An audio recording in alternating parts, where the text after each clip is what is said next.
तो चलिए आज की क्लास में बिहार पुलिस भर्ती 2025 के लिए साइंस की क्लास को स्टार्ट करें बाबू। याद रखिएगा ये साइंस की क्लास नंबर 1 है, ठीक है। साइंस की क्लास नंबर 1 है। इसमें प्रश्नों की संख्या टोटल कितना है तो याद रखना 40 प्रश्न कवर करेंगे, ठीक है। आज की क्लास में कितना प्रश्न कवर करेंगे तो हमेशा याद रखिएगा 40 प्रश्न कवर करेंगे, ठीक है। आप लोग जानते हैं कि बिहार पुलिस भर्ती 2025 का जो वैकेंसी आया है उसमें कितने पदों पर वैकेंसी आया है तो आप लोग जानते होंगे 19,838 पदों पर वैकेंसी आया है। 19,838 पदों पर वैकेंसी आए हैं। अगले बार की तुलना में थोड़ा कम है। आप लोग जानते हैं कि अगले बार कितना था तो याद रखना 21,000 पदों पर भर्ती था। अगले बार कितना था तो 21,000 पदों पर भर्ती था बाबू, ठीक है। और बात किया जाए बिहार पुलिस में साइंस से कितने क्वेश्चन आते हैं, और बात किया जाए बिहार पुलिस में साइंस से कितने क्वेश्चन आते हैं तो हमेशा रखिए बाबू 15 से 16 नंबर की 16 नंबर तक का क्वेश्चन आता है बाबू, ठीक है। हमेशा याद रखिएगा 15 से 16 नंबर तक का क्वेश्चन आता है, ठीक है। और बाकी सब में यानी कि याद रखिएगा इसमें तो बायोलॉजी का आता है बाबू, ठीक है। बायोलॉजी का आता है 15 से 16 नंबर बायोलॉजी का आता है।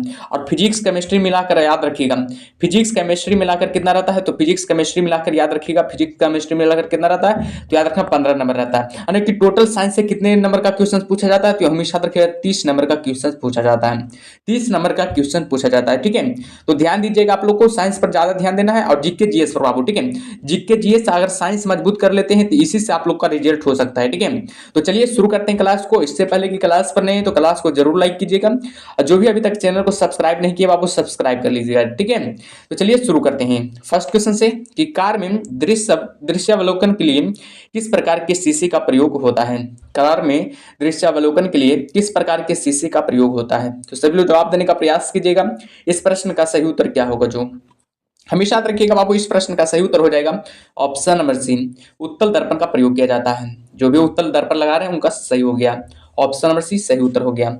चलिए अगले प्रश्न में चलते हैं। अगला प्रश्न क्या है जो अगला प्रश्न है, अस्त होते समय सूर्य लाल दिखाई देता है, क्यों दिखाई देता है बताइएगा। अस्त होते समय सूर्य लाल दिखाई देता है, क्यों दिखाई देता है बताइएगा सब लोग। इस प्रश्न का सही उत्तर क्या होगा जो हमेशा याद रखिएगा। इस प्रश्न का सही उत्तर हो जाएगा ऑप्शन नंबर बी, प्रकाश के प्रकिरण के कारण अस्त होते समय सूर्य लाल दिखाई देता है। ऑप्शन नंबर क्या हो जाएगा बी सही उत्तर हो जाएगा। और ये हमारा हमारा क्लास टाइमिंग जरूर नोट पॉइंट कीजिएगा बाबू, 6 बजे से क्लास टाइमिंग है, यानी कि साइंस का क्लास 6 बजे होता है। याद रखिएगा साइंस का क्लास 6 बजे होता है। और अगर इसका पीडीएफ लेना चाहते हैं तो हमारा टेलीग्राम ग्रुप जरूर ज्वाइन कीजिएगा। ईगर क्लासेस 7250 के नाम से टेलीग्राम ग्रुप चलता है, ठीक है। और जीके जीएस की क्लास की बात किया जाए यानी कि जीके जीएस की प्रैक्टिस सेट की बात किया जाए तो कब होता है तो याद रखना रात को 8 बजे होता है, यानी कि जस्ट 2 घंटा के बाद होता है, ठीक है। तो याद रखिएगा। चलिए अगले प्रश्न में चलते हैं। अगला प्रश्न क्या है जो अगला प्रश्न है, पृथ्वी तल से किसी वस्तु का पलायन वेग निम्नलिखित पर निर्भर करता है। पृथ्वी तल से किसी वस्तु का पलायन वेग निम्नलिखित पर निर्भर करता है तो बताइएगा इस प्रश्न का सही उत्तर क्या होगा जो सभी लोग जवाब देने का प्रयास कीजिएगा। इस प्रश्न का सही उत्तर क्या होगा जो हमेशा याद रखिएगा। इस प्रश्न का सही उत्तर हो जाएगा ऑप्शन नंबर सी हो जाएगा, प्रक्षेपण किए जाने के स्थान पर। याद रखना प्रक्षेपण किए जाने के स्थान पर, ऑप्शन नंबर जो भी सी लगा रहे हैं उनका सही उत्तर हो गया।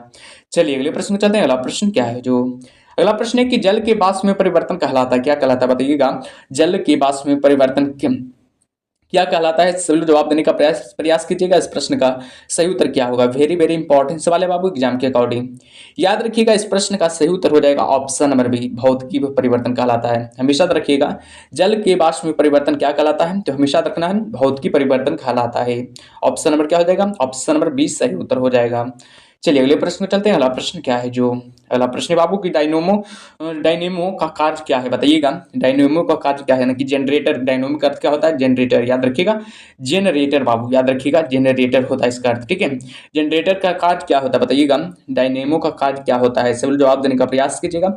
इस प्रश्न का सही उत्तर क्या होगा जो हमेशा याद रखिएगा। इस प्रश्न का सही उत्तर हो जाएगा ऑप्शन नंबर सी, यांत्रिक ऊर्जा को विद्युत ऊर्जा में बदलना होता है। डायनेमो क्या करते हैं तो हमेशा रखना यांत्रिक ऊर्जा को विद्युत ऊर्जा में कन्वर्ट करता है। ऑप्शन नंबर क्या हो जाएगा सी सही उत्तर हो जाएगा।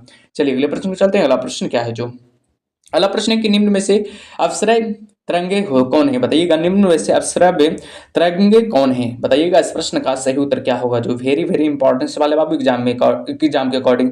याद रखिएगा ये बिहार पुलिस भर्ती 2024 में री एग्जाम जो हुआ है उसमें प्रश्न आया था, तो बताने का प्रयास कीजिएगा। इस प्रश्न का सही उत्तर क्या होगा जो हमेशा याद रखिएगा। इस प्रश्न का सही उत्तर हो जाएगा 20 हर्ट्ज से नीचे हो जाएगा।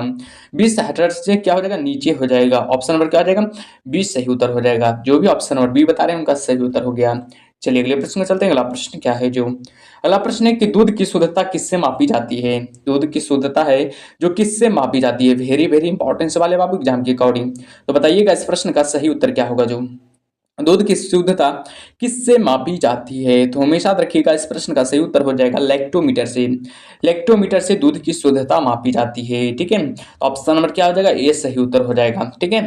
चलिए अगले प्रश्न में चलते हैं। अगला प्रश्न क्या है जो, अगला प्रश्न है कि उष्मा के स्थानांतरण का कारण क्या है? बताइएगा, वेरी वेरी इंपॉर्टेंट है कि उष्मा के स्थानांतरण का कारण क्या है? सभी लोग बताइएगा इस प्रश्न का सही उत्तर क्या होगा जो भी अभी तक सेशन को लाइक नहीं किए बाबू, सेशन को अभी लाइक कर दीजिए सब लोग। और जो भी चैनल को सब्सक्राइब नहीं है किए हैं सब्सक्राइब कर लीजिए, ठीक है। और बताइए इस प्रश्न का सही उत्तर क्या होगा जो, तो याद रखिएगा इस प्रश्न का सही उत्तर हो जाएगा ऑप्शन नंबर सी, तापांतर हो जाएगा। उष्मा के स्थानांतरण का कारण क्या होता है? तो हमेशा रखना तापांतर होता है। ऑप्शन नंबर क्या हो जाएगा? सी सही उत्तर हो जाएगा। चलिए अगले प्रश्न को चलते हैं। अगला प्रश्न क्या है जो, गोबर गैस का मुख्य घटक है, बताइएगा गोबर गैस का मुख्य घटक घटक कौन सा है? मीथेन होगा कि कार्बन डाइऑक्साइड होगा कि एसिटिलीन होगा कि एथिलीन होगा? तो सभी लोग जवाब देने का प्रयास कीजिएगा। इस प्रश्न का सही उत्तर क्या होगा जो, सभी बताइएगा इस प्रश्न का सही उत्तर क्या होगा जो, तो हमेशा याद रखिएगा इस प्रश्न का सही उत्तर हो जाएगा ऑप्शन नंबर ए, मीथेन हो जाएगा। गोबर गैस का मुख्य घटक कौन है? तो याद रखना मीथेन हो जाएगा। ऑप्शन नंबर क्या हो जाएगा? ए सही उत्तर हो जाएगा। जो भी ऑप्शन नंबर ए बता रहे हैं बाबू उनका सही उत्तर हो जाएगा, ठीक है। याद रखना इसमें बाबू मीथेन में 75%, याद रखें गोबर गैस में 75% मीथेन पाया जाता है। गोबर गैस में कितना प्रतिशत मीथेन पाया जाता है? तो हमेशा रखिएगा 75% मीथेन पाया जाता है, ठीक है। चलिए अगले प्रश्न को चलते हैं। अगला प्रश्न क्या है जो, अगला प्रश्न है कि जल में जैव रासायनिक ऑक्सीजन मांग की अधिकतम मात्रा कितनी होनी चाहिए? जल में जैव रासायनिक ऑक्सीजन मांग की अधिकतम मात्रा कितनी होनी चाहिए? वेरी वेरी इंपॉर्टेंट सवाल है बाबू एग्जाम के अकॉर्डिंग। तो बताइएगा इस प्रश्न का सही उत्तर क्या होगा जो, हमेशा याद रखिएगा इस प्रश्न का सही उत्तर हो जाएगा ऑप्शन नंबर बी। अब 3 मिलीग्राम प्रति लीटर हो जाएगा, 3 मिलीग्राम प्रति मीटर हो जाएगा। जो भी ऑप्शन नंबर बी बता रहे हैं उनका सही उत्तर हो गया। जो भी ऑप्शन नंबर बी लगाए उनका सही उत्तर हो गया, ठीक है। चलिए अगले प्रश्न में चलते हैं। अगला प्रश्न क्या है जो, अगला प्रश्न है कि हीरा बहुत कठोर है जबकि ग्रेफाइट क्या होता है? बताइएगा हीरा जो है जो कि बहुत कठोर है लेकिन ग्रेफाइट क्या है? चलिए बताइएगा इस प्रश्न का सही उत्तर क्या होगा जो, हीरा बहुत कठोर है लेकिन ग्रेफाइट क्या है? तो हमेशा याद रखिएगा इस प्रश्न का सही उत्तर हो जाएगा ऑप्शन नंबर सी, बहुत नरम होता है। याद रखना ग्रेफाइट क्या होता है? बहुत ज्यादा नरम होता है। ऑप्शन नंबर क्या हो जाएगा? सी सही उत्तर हो जाएगा। जो भी ऑप्शन नंबर सी बता रहे हैं उनका सही उत्तर है। जो भी ऑप्शन नंबर सी लगा रहे हैं बाबू उनका सही उत्तर हो गया, ठीक है। चलिए अगले प्रश्न चलते हैं। अगला प्रश्न क्या है जो, अगला प्रश्न है निर्जलीकरण में कौन वस्तु थोड़ा कम हो जाती है? निर्जलीकरण में कौन सा वस्तु है जो थोड़ा कम हो जाती है? तो बताइएगा इस प्रश्न का सही उत्तर क्या होगा जो बाबू, सभी लोग बताना है, सभी लोग को बताइएगा इस प्रश्न का सही उत्तर क्या होगा जो, सभी लोग बताइए इस प्रश्न का सही उत्तर क्या होगा जो, हमेशा याद रखिएगा इस प्रश्न का सही उत्तर हो जाएगा ऑप्शन नंबर ए, यानी कि सोडियम क्लोराइड कम हो जाती है। याद रखिए निर्जलीकरण में कौन वस्तुता थोड़ा कम हो जाती है? तो हमेशा याद रखिएगा सोडियम क्लोराइड है जो कि वस्तुता कम हो जाती है। ऑप्शन नंबर ए सही उत्तर हो गया। चलिए अगले प्रश्न में चलते हैं। अगला प्रश्न क्या है जो, न्यूट्रॉन की खोज किसने की थी? वेरी वेरी इंपॉर्टेंट सवाल है बाबू, एग्जाम में बहुत बार आ चुका है। न्यूट्रॉन की खोज किसने की थी? तो बताइएगा न्यूट्रॉन का खोज किसने की थी? सभी बताइएगा इस प्रश्न का सही उत्तर क्या होगा जो, सभी लोग को बताना है इस प्रश्न का सही उत्तर क्या होगा जो, न्यूट्रॉन का खोज किसने किया था? तो याद रखना जेम्स चैडविक ने बाबू, याद रखना है जेम्स चैडविक ने किया था। याद रखना जेम्स चैडविक ने न्यूट्रॉन का खोज किया था। ऑप्शन नंबर क्या हो जाएगा? 20 सी सही उत्तर हो जाएगा। जो भी ऑप्शन नंबर सी बता रहे हैं उनका सही उत्तर हो गया। चलिए अगले प्रश्न को चलते हैं। अगला प्रश्न क्या है जो, अगला प्रश्न है कि निम्नलिखित में से किसे ब्लैक लैड कहते हैं? बताइएगा निम्नलिखित में से किसे ब्लैक लैड कहते हैं? तो सभी लोग बताने का प्रयास कीजिएगा इस प्रश्न का सही उत्तर क्या होगा जो, वेरी वेरी इंपॉर्टेंट सवाल है बाबू एग्जाम के अकॉर्डिंग। तो बताइएगा इस प्रश्न का सही उत्तर क्या होगा जो, तो हमेशा रखिए ग्रेफाइट को, याद रखना है ग्रेफाइट को, याद रखिएगा ग्रेफाइट को ब्लैक लेड कहा जाता है। ब्लैक लेड किसे कहा जाता है? तो हमेशा रखिएगा ग्रेफाइट को बाबू, ठीक है। ग्रेफाइट को ब्लैक लेड कहा जाता है, ठीक है। चलिए अगले प्रश्न को चलते हैं। अगला प्रश्न क्या है जो, अगला प्रश्न है बाबू की निम्न में से कौन सी कृत्रिम त्वचा को पार कर आंतों में प्रवेश कर जाती है? बताइएगा निम्न में से कौन सी क्रीमी त्वचा को पार कर आंतों में प्रवेश कर जाती है? वेरी वेरी इंपॉर्टेंट सवाल है बाबू एग्जाम के अकॉर्डिंग। तो बताइएगा इस प्रश्न का सही उत्तर क्या होगा जो, सभी लोग बताने का प्रयास कीजिएगा इस प्रश्न का सही उत्तर क्या होगा जो, सभी लोग बताइएगा, ठीक है। और जो भी अभी तक सेशन को लाइक नहीं किया बाबू सेशन को लाइक कर दीजिए प्लीज, आप लोग सेशन को लाइक नहीं कर रहे हैं, सेशन को लाइक कर दीजिए, ठीक है। और बताइए इस प्रश्न का सही उत्तर क्या होगा जो, तो हमेशा याद रखिएगा इस प्रश्न का सही उत्तर हो जाएगा ऑप्शन नंबर बी, फीता क्रीमी हो जाएगा। फीता क्रीमी हो जाएगा। ऑप्शन नंबर क्या हो जाएगा? बी सही उत्तर हो जाएगा। जो भी ऑप्शन नंबर बी बता रहे हैं उनका सही उत्तर हो गया। चलिए अगले प्रश्न में चलते हैं। अगला प्रश्न क्या है जो, अगला प्रश्न है बाबू कि एक समान वयस्क पुरुष में होता है, बताइएगा एक समान वयस्क पुरुष में होता है 10 ग्राम हीमोग्लोबिन प्रति 100 ग्राम खून कि 14 ग्राम हीमोग्लोबिन प्रति 100 ग्राम खून कि 18 ग्राम हीमोग्लोबिन प्रति 100 ग्राम खून होता है कि 24 ग्राम हीमोग्लोबिन प्रति 100 ग्राम खून होता है। तो बताने का प्रयास कीजिएगा इस प्रश्न का सही उत्तर क्या होगा। तो हमेशा याद रखिएगा 14 ग्राम हीमोग्लोबिन प्रति क्या होता है, कितना होता है, यानी कि 100 ग्राम क्या होता है, खून होता है। याद रखना 100 ग्राम क्या होता है, खून होता है। याद रखिएगा 100 ग्राम खून होता है। इसका राइट आंसर क्या होगा, ऑप्शन और बी सही उत्तर हो जाएगा। जो भी ऑप्शन और बी बता रहे हैं उनका सही उत्तर हो गया। ठीक है, चलिए अगले प्रश्न से चलते हैं। अगला प्रश्न क्या है, जो आहार नाल समानता सामान्यतः बड़ा होता है, बताइएगा आहार नाल सामान्यतः बड़ा होता है, बताइएगा सभी लोग मांसाहारियों में कि शाकाहारियों में कि सर्वाहारियों में कि कीट भक्षियों में। तो बताइएगा इस प्रश्न का सही उत्तर क्या होगा। जो आहार नाल सामान्यतः बड़ा होता है, तो बताइएगा सभी लोग इस प्रश्न का सही उत्तर क्या होगा। जो हमेशा याद रखिएगा इस प्रश्न का सही उत्तर हो जाएगा ऑप्शन नंबर ए, यानी कि मांसाहारियों में आहार नाल बड़ा होता है। तो याद रखिएगा कितना आहार नाल की लंबाई कितनी होती है, तो हमेशा याद रखिएगा आहार नाल की लंबाई कितनी होती है, तो याद रखें 25 से 30 फुट लंबी होती है। याद रखिएगा 25 से 30 फुट क्या होती है, लंबी होती है। 25 से 30 फुट लंबी होती है। हमेशा याद रखिएगा आहार नाल की कुल लंबाई कितनी होती है, 25 से 30 फुट क्या होती है, लंबी होती है। ठीक है, चलिए अगले प्रश्न पे चलते हैं। अगला प्रश्न क्या है, जो अगला प्रश्न है कि गाय के दूध का पीला रंग किसकी उपस्थिति के कारण होता है। वेरी वेरी इंपॉर्टेंट सवाल है बाबू, बहुत बार एग्जाम में आ चुका है, बिहार के एग्जाम में बहुत बार आ चुका है। ठीक है, तो बताइएगा गाय के दूध का पीला रंग किसकी उपस्थिति के कारण होता है। तो बताइएगा इस प्रश्न का सही उत्तर क्या होगा। जो सभी बताने का प्रयास कीजिएगा इस प्रश्न का सही उत्तर क्या होगा। जो तो हमेशा याद रखिएगा इस प्रश्न का सही उत्तर हो जाएगा कैरोटीन के कारण। गाय के दूध का पीला रंग किसकी उपस्थिति के कारण होता है, तो हमेशा याद रखना कैरोटीन की उपस्थिति के कारण होता है। ऑप्शन नंबर क्या हो जाएगा, बी सही उत्तर हो जाएगा। चलिए अगले प्रश्न को चलते हैं। अगला प्रश्न क्या है, जो अगला प्रश्न है कि बीजों को अच्छी तरह परिरक्षित रखा जा सकता है, बीजों को अच्छी तरह परिरक्षित रखा जा सकता है। तो बताइएगा किस किस अवस्था में। तो बताइएगा सब लोग इस प्रश्न का सही उत्तर क्या होगा। जो सभी लोग बताने का प्रयास कीजिएगा इस प्रश्न का सही उत्तर क्या होगा। जो तो हमेशा याद रखिएगा इस प्रश्न का सही उत्तर हो जाएगा ऑप्शन नंबर ए, ठंडे एवं शुष्क अवस्था में। हमेशा याद रखिएगा ठंडे एवं शुष्क अवस्था में बीजों को अच्छी तरह से परिरक्षित रखा जा सकता है। ऑप्शन नंबर क्या हो जाएगा, ए सही उत्तर हो जाएगा। चलिए अगले प्रश्न चलते हैं। अगला प्रश्न क्या है, जो अगला प्रश्न है कि हार्मोन उपयोगी है, बताइएगा हार्मोन उपयोगी है। सभी लोग बताने का प्रयास कीजिएगा इस प्रश्न का सही उत्तर क्या होगा। जो सभी बताइएगा हार्मोन उपयोगी है, तो हमेशा रखिएगा हार्मोन किसके लिए उपयोगी है, तो हमेशा रखिएगा उपापचयी प्रक्रिया हेतु के लिए। उपापचयी प्रक्रिया हेतु के लिए हार्मोन है जो कि उपयोगी है। ऑप्शन नंबर ए क्या हो जाएगा, सही उत्तर हो जाएगा। चलिए अगले प्रश्न पे चलते हैं। अगला प्रश्न क्या है, जो अगला प्रश्न है कि एक वयस्क के शरीर में रक्त की मात्रा होती है, बताइएगा एक वयस्क मनुष्य के शरीर में कितने रक्त की मात्रा होती है। तो बताइएगा इस प्रश्न का सही उत्तर क्या होगा। जो तो हमेशा रखिएगा 4 से 5 लीटर होता है बाबू, याद रखिएगा 4 से 5 लीटर एक वयस्क मनुष्य के शरीर में रक्त होता है। तो ऑप्शन नंबर क्या हो जाएगा, बी हमारा सही उत्तर हो जाएगा। जो भी ऑप्शन नंबर बी बता रहे हैं उनका सही उत्तर है। ठीक है, चलिए अगले प्रश्न को चलते हैं। अगला प्रश्न क्या है, जो इंद्रधनुष के किनारों के रंग होते हैं, बताइएगा इंद्रधनुष के किनारों के रंग कैसा होते हैं। तो बताइएगा इस प्रश्न का सही उत्तर क्या होगा। वेरी वेरी इंपॉर्टेंट सवाल है बाबू एग्जाम के अकॉर्डिंग। तो बताइएगा इस प्रश्न का सही उत्तर क्या होगा। जो इंद्रधनुष के किनारों का रंग कैसा होता है, तो बताइएगा बैगनी और लाल होता है कि बैगनी और हरा होता है कि लाल और हरा होता है कि लाल और पीला होता है। तो बताने का प्रयास कीजिएगा इस प्रश्न का सही उत्तर क्या होगा। जो याद रखिएगा इस प्रश्न का सही उत्तर हो जाएगा ऑप्शन नंबर बी, बैगनी और लाल होता है। इंद्रधनुष के किनारों का रंग कैसा होता है, तो हमेशा रखना बैगनी और लाल होता है। ऑप्शन नंबर ए क्या हो जाएगा, सही उत्तर हो जाएगा।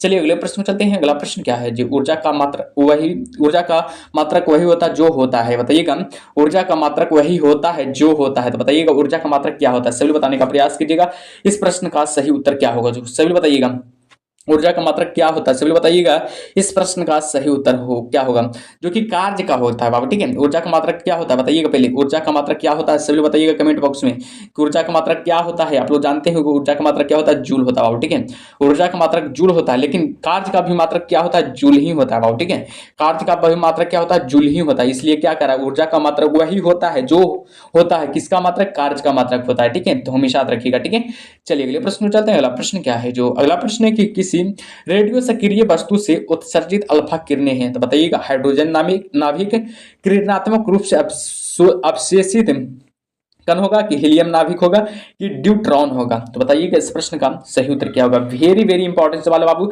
एग्जाम के अकॉर्डिंग, तो ध्यान दीजिएगा इस प्रश्न पर और बताइए इस प्रश्न का सही उत्तर क्या होगा। जो सभी लोग बताइएगा, ठीक है, इस प्रश्न का सही उत्तर क्या होगा। जो याद रखिएगा इस प्रश्न का सही उत्तर हो जाएगा ऑप्शन नंबर सी, हीलियम नाभिक हो जाएगा। ठीक है, हीलियम नाभिक हो जाएगा। ऑप्शन नंबर क्या हो जाएगा? सी सही उत्तर हो जाएगा। जो भी ऑप्शन नंबर सी लगा रहे हैं उनका सही उत्तर हो गया। ठीक है, चलिए अगले प्रश्न में चलते हैं। अगला प्रश्न क्या है? जो बल का ऐसा मात्रक क्या होता है? वेरी वेरी इंपॉर्टेंट सवाल है बाबू एग्जाम के अकॉर्डिंग, तो बताइएगा बल का SI मात्रक क्या होता है?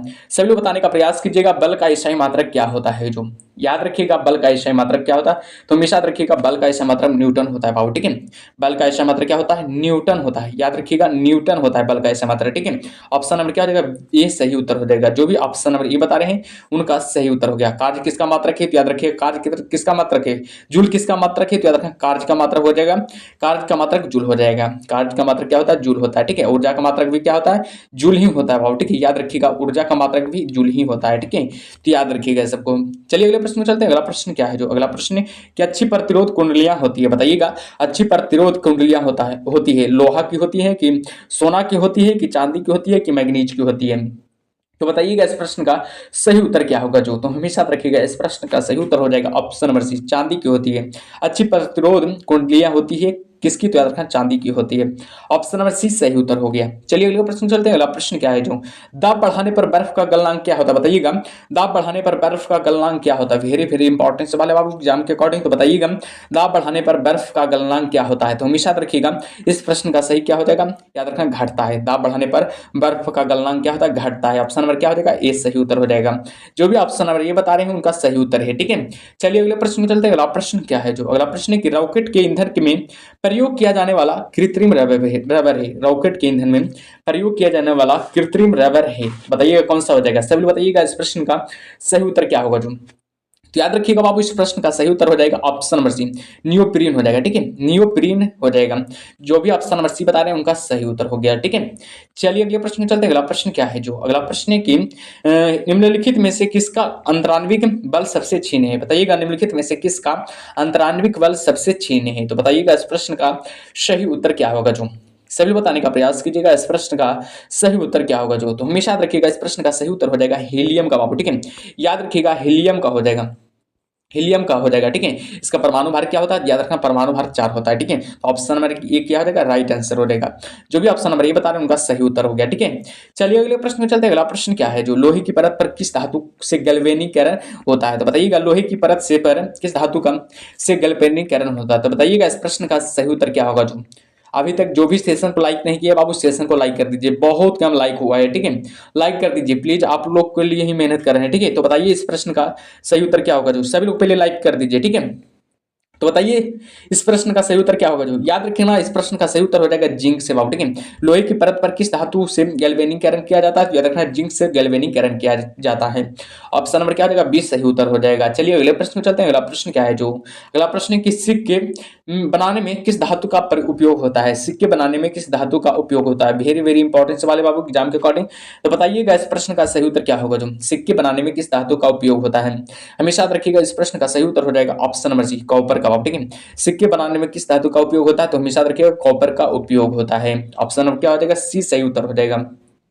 कॉपर का परमाणु संख्या क्या होता है? तो याद रखो 29 होता है बाबू। ठीक है, कॉपर का परमाणु संख्या 29 होता है। अगर भार की बात किया जाए कॉपर का परमाणु भार क्या होता है? तो हमेशा याद रखिएगा 63.5 ग्राम होता है, 63.5 होता है बाबू। ठीक है, परमाणु भार क्या होता है? 63.5 होता है। ठीक है, याद रखिएगा ये बाबू। याद रखना धातु विद्युत और उष्मा की क्या होता है? सुचालक होता है। तांबा है जो विद्युत और उष्मा का सुचालक होता है। ठीक है, तांबा से ही सिक्के बनाए जाते हैं, तो याद रखिएगा सबको। ठीक है, चलिए अगले प्रश्न में चलते हैं। अगला प्रश्न क्या है? जो अगला प्रश्न है कि निम्नलिखित में से कौन धातु नहीं है? तो बताइए इस प्रश्न का सही उत्तर क्या होगा। जो निम्नलिखित में से कौन धातु नहीं है? तो बताइएगा इस प्रश्न का सही उत्तर क्या होगा। जो हमेशा रखिएगा सल्फर क्या है? अधातु है बाबू। ठीक है, सल्फर क्या है? तो हमेशा रखिएगा अधातु है। ठीक है, ऑप्शन नंबर क्या हो जाएगा? डी सही उत्तर हो जाएगा।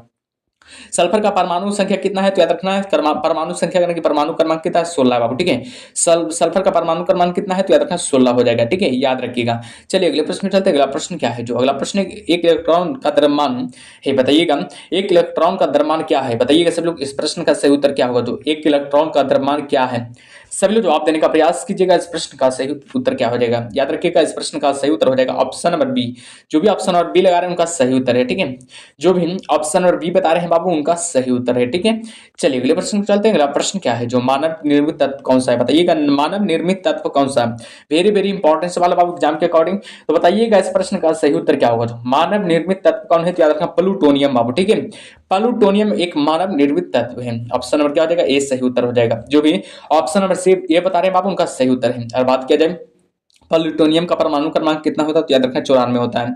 प्लूटोनियम का परमाणु क्रमांक क्या होता है? तो याद रखना 94 होता है। और बात किया जाए इसका खोज कब किया गया था? तो याद रखना बताइएगा इसका खोज कब किया गया था? सभी बताइएगा, याद रखना इसका खोज कब किया गया था? 1934 ईस्वी में। इसका खोज कब किया गया था? तो याद रखना 1934 ईस्वी में किया गया था। और बात किया जाए किसके द्वारा किया गया था? याद रखना एनरिको फर्मी के द्वारा बाबू, ठीक है। एनरिको फर्मी के द्वारा किया गया था। याद रखिएगा एनरिको फर्मी के द्वारा इसका खोज किया गया था। अगर बात किया जाए नामकरण कब दिया गया था? प्लूटोनियम का नामकरण कब किया गया था? तो याद रखना 1940 में ही इसका नामकरण कर दिया गया था।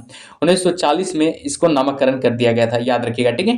चलिए अगले प्रश्न में चलते हैं। अगला प्रश्न क्या है? जो अगला प्रश्न है कि निम्नलिखित में से किसमें सर्वाधिक नाइट्रोजन होती है? निम्नलिखित में से किसमें सर्वाधिक नाइट्रोजन होती है? वेरी वेरी इंपॉर्टेंट वाले बाबू एग्जाम के अकॉर्डिंग। तो बताइएगा इस प्रश्न का सही उत्तर क्या होगा? जो हमेशा रखिएगा इस प्रश्न का सही उत्तर हो जाएगा यूरिया में। यूरिया में सर्वाधिक नाइट्रोजन होती है। यूरिया का सूत्र क्या होता है? आप लोग जानते होंगे। यूरिया का रासायनिक सूत्र क्या होता है? NH2। देखिएगा NH2 बाबू, याद रखिएगा NH2 के होल टू बाबू, याद रखिएगा CO होता है, ठीक है। और बात किया जाए कि इसमें यूरिया में कितना प्रतिशत नाइट्रोजन होता है? तो याद रखना 46% नाइट्रोजन होता है। यूरिया में कितना प्रतिशत नाइट्रोजन होता है? तो याद रखना 46% नाइट्रोजन होता है, ठीक है। चलिए अगले प्रश्न में चलते हैं। अगला प्रश्न क्या है? जो अगला प्रश्न है कि पादपों में खलिज स्थान बाबू होता है जबकि पशुओं में यह नहीं होता है। पादपों में होता है लेकिन पशुओं में नहीं होता है। तो बताइए इस प्रश्न का सही उत्तर क्या होगा? जो सभी लोग को बताना है इस प्रश्न का सही उत्तर क्या होगा, जो ठीक है। याद रखिएगा इस प्रश्न का सही उत्तर हो जाएगा ऑप्शन नंबर बी, यानी कि सेलुलोज। याद रखना सेलुलोज नहीं होता है। पादपों में सेलुलोज होता है जबकि पशुओं में यह नहीं होता है, ठीक है, याद रखिएगा। और बात किया जाए सेलुलोज का रासायनिक सूत्र क्या होता है? बताइएगा सेलुलोज का रासायनिक सूत्र क्या होता है? तो याद रखना बाबू C6H10 और O5 के होल N हो जाएगा, ठीक है, तो होल N हो जाएगा, ठीक है, याद रखिएगा। यह एक क्या है? तो याद रखना यह एक बहुत शर्करा है बाबू। यह एक क्या है? यह एक प्रकार का बहुत शर्करा है बाबू, याद रखना, ठीक है। सेलुलोज एक कार्बनिक यौगिक, याद रखना ये भी कि सेलुलोज एक क्या है? तो याद रखना कार्बनिक यौगिक है बाबू, याद रखिएगा। सेलुलोज एक क्या है? कार्बनिक यौगिक है, ठीक है। चलिए अगले प्रश्न चलते हैं। अगला प्रश्न क्या है? जो जल प्रदूषण का कारण है, बताइएगा जल प्रदूषण का कारण क्या है? सभी बताने का प्रयास कीजिएगा जल प्रदूषण का कारण क्या है। तो याद रखना है इसका सही उत्तर क्या होगा? इनमें से सही भी हो जाएगा, यानी कि बाहित मल एवं अनअपशिष्ट पदार्थ के द्वारा भी जल प्रदूषण होता है। औद्योगिक अपशिष्ट के कारण भी जल क्या होता है? प्रदूषण होता है। कृषि से निकलने वाले पदार्थ के कारण भी जल क्या होता है? प्रदूषण होता है, याद रखिएगा, ठीक है।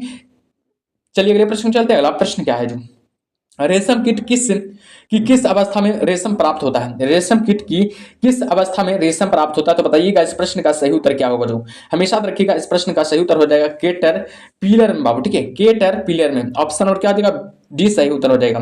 जो भी ऑप्शन नंबर डी बता रहे हैं उनका सही उत्तर है, ठीक है। चलिए अगले प्रश्न में चलते हैं। अगला प्रश्न क्या है? जो प्राकृतिक मोती है, बताइएगा प्राकृतिक मोती है, बताइएगा इस प्रश्न का सही उत्तर क्या होगा? जो प्राकृतिक मोती क्या है सभी बताइएगा। याद रखना एक मोलस्क है बाबू, ठीक है। प्राकृतिक मोती क्या है? याद रखना एक मोलस्क होता है, ठीक है। ऑप्शन नंबर क्या हो जाएगा? ये सही उत्तर हो जाएगा। चलिए अगले प्रश्न चलते हैं। अगला प्रश्न क्या है? जो स्तनियों में स्टार्च का पाचन प्रारंभ होता है, बताइएगा स्तनियों में स्टार्च का पाचन प्रारंभ होता है किससे? तो मुख से होगा, कि आमाशय से होगा, कि ग्रसनी से होगा, कि छोटी आंत से होगा? तो बताने का प्रयास कीजिएगा इस प्रश्न का सही उत्तर क्या होगा? जो तो हमेशा रखिएगा मुख से होता है। स्तनियों में स्टार्च का पाचन प्रारंभ होता है तो याद रखना मुख से प्रारंभ होता है। ऑप्शन नंबर क्या हो जाएगा? ये सही उत्तर हो जाएगा। चलिए अगले प्रश्न चलते हैं। अगला प्रश्न क्या है? जो अगला प्रश्न है किसने खोज किया कि मलेरिया रोग मच्छर द्वारा संचारित होता है? किसने खोज किया कि मलेरिया रोग मच्छर द्वारा संचारित होता है? तो बताइएगा इस प्रश्न का सही उत्तर क्या होगा? जो किसने खोज किया कि मलेरिया रोग मच्छर द्वारा संचारित होता है? तो हमेशा रखिएगा इस प्रश्न का सही उत्तर हो जाएगा रोनाल्ड रॉस ने बाबू, ठीक है। रोनाल्ड रॉस ने संचारित किया था। ऑप्शन नंबर क्या हो जाएगा? डी सही उत्तर हो जाएगा। रोनाल्ड रॉस को नोबेल पुरस्कार से कब सम्मानित किया गया था? तो हमेशा रखिएगा 1902 में। 1902 में रोनाल्ड रॉस को नोबेल पुरस्कार से सम्मानित किया गया था, याद रखिएगा, ठीक है। चलिए अगले प्रश्न चलते हैं। अगला प्रश्न क्या है? जो आम का खाने योग्य भाग क्या कहलाता है? बताइएगा आम का खाने योग्य वाला भाग क्या कहलाता है? सभी बताइएगा इस प्रश्न का सही उत्तर क्या होगा? जो वेरी वेरी इंपॉर्टेंट सवाल है बाबू, अंतिम सवाल है लेकिन बहुत ही इंपॉर्टेंट सवाल है। तो बताइएगा इस प्रश्न का सही उत्तर क्या होगा? तो हमेशा याद रखिएगा मध्यवित्तीय भाग, ठीक है। आम का खाने योग्य भाग वाला भाग कौन सा होता है? तो याद रखना मध्यवित्तीय होता है, ठीक है। ऑप्शन नंबर क्या हो जाएगा? बी सही उत्तर हो जाएगा। जो भी ऑप्शन और बी बता रहे हैं उनका सही उत्तर हो गया, ठीक है। तो चलिए आप लोग बताइए क्लास कैसा लगा बाबू? क्लास चेंज हो गया, बताइए आप लोग कमेंट बॉक्स में कि क्लास कैसा लगा, ठीक है। और 40 प्रश्नों में से कितना प्रश्न आप लोग सही किए? कमेंट बॉक्स में जरूर बताइएगा कि 40 प्रश्नों में से कितना प्रश्न आप लोग सही किए जो, ठीक है। चलिए मिलते हैं अगले प्रैक्टिस सेट में, जीके जीएस का प्रैक्टिस सेट में जरूर मिलेगा, ठीक है। जीके जीएस का प्रैक्टिस सेट कब होता है? तो याद रखना है 8 बजे रात को होता है, ठीक है। 8 बजे रात को होता है और याद रखिएगा 6 बजे साइंस का क्लास होता है, ठीक है। 6 बजे साइंस का क्लास होता है। तो मिलते हैं अगले क्लास में, तब तक के लिए ओके बाय।